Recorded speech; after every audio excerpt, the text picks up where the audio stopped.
Hello friends, நம்ம ராஜராஜ சோழன் கட்டின தஞ்சை பெரிய கோயில் 1,30,000 டன் கிரானைட் கற்களை யூஸ் பண்ணியிருக்காங்க. முழுக்க இன்டர்லாக் முறையை தான் பயன்படுத்தியிருக்காங்க. அதுவும் எந்த ஒரு சிமெண்ட்டோ மணலோ இல்லாமல் யூஸ் பண்ணி கட்டியிருக்காங்க.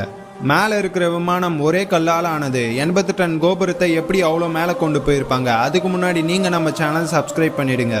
அதுவும் 1000 வருஷத்துக்கு முன்னாடி எந்த ஒரு டெக்னாலஜி அண்ட் மிஷின் இல்லாத காலத்தில் அவ்வளோ பெரிய விமானத்தை எப்படி 216 அடி உயரத்தில் கொண்டு போயிருப்பாங்க? இந்த கோவிலில் யூஸ் பண்ணியிருக்கிற கிரைனைட் கற்கள் சுற்றி 100 கிலோமீட்டருக்கு எந்த ஒரு கிரைனைட் குறையும் இல்லை. 100 கிலோமீட்டர் தொலைவில் இருக்கிற கிரைனைட் குறையிலேருந்து யானைகள் மூலிமா இந்த கற்களை கொண்டு வந்திருக்காங்க. இந்த கல்லை எப்படி அவ்வளோ மேலே கொண்டு போயிருப்பாங்கன்னு ஒரு சில தியரிஸ் இருக்கு. அதில் ஃபர்ஸ்ட் தியரி 45 டிகிரியில் ஒரு ரேம்ப் மாதிரி ஸ்ட்ரக்சர் அமைச்சு அதுக்கு மேலே யானைகள் மூலிமா இந்த விமானத்தை கொண்டு போயிருப்பாங்க. இன்னும் சில பேர் என்ன சொல்றாங்கன்னா, கோவிலை சுத்தி சர்க்கிள் டைப்ல ரேம் மாதிரி ஒரு ஸ்ட்ரக்சர் அமைச்சு அதுக்கு மேல விமானத்தை கொண்டு போயிருப்பாங்க. தேங்க்ஸ் ஃபார் வாட்சிங்.